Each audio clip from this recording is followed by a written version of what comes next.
Okay, so now pupunta kami sa Transsion Quality Testing Center.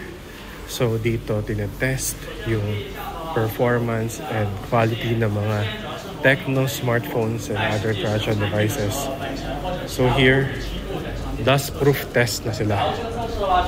So they're trying to test kung kaya bang i-resist ng phones nila yung dust.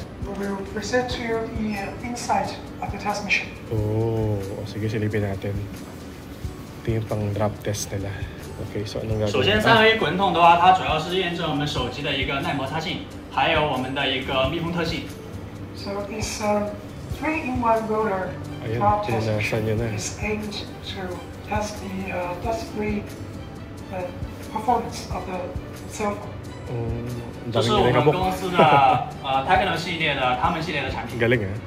So tinatest pa nila if pumapasok sa inner modules ng telepono yung dust sa cameras niya, sa lenses, and many other parts ng phone. Yan, isa pa to sa mga machines na ginagamit nila to test yung seal ng phones nila when it comes to dust resistance. So yan, para nag-e-snow ng dust sa loob. Nasa loob yung phones nila. Meron pa silang salt spray test.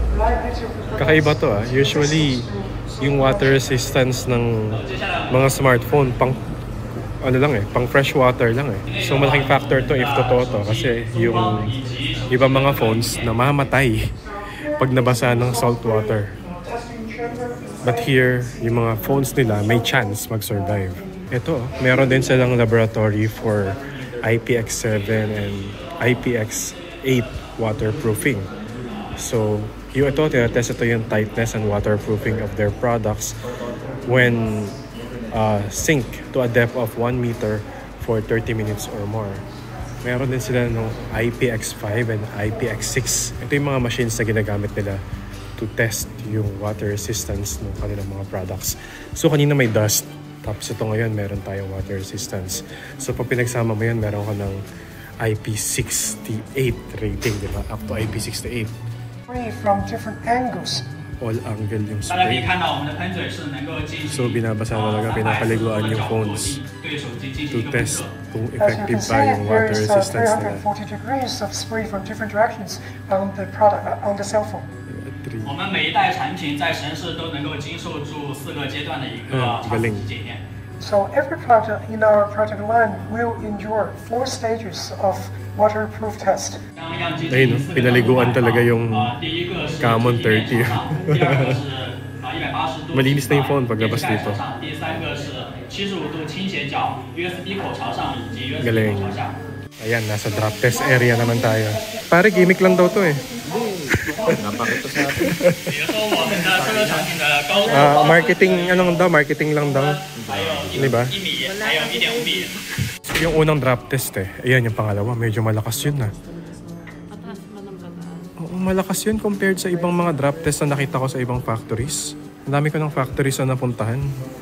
But this one, medyo malakas. Kasi silip nila kung buhay pa yung phone.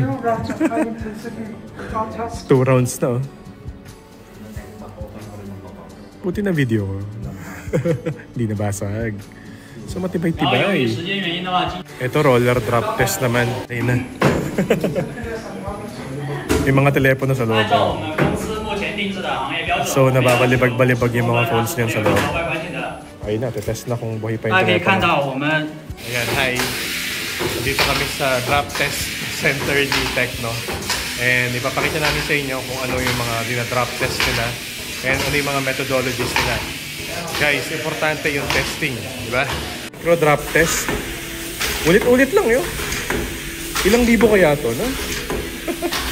5,000. Siguro. Matagal-tagal to. Galing. So ito yung pinagdadaanan ng mga phones. Diba? To ensure na hindi siya basta-basta masisira pag binenta na nila. Yung purpose ng mga test na pinagagagawa nila kanina is to see if merong problema yung mga devices nila. Pag may problema, aayusin nila. And they will make sure na okay siya pag ibebenta na nila.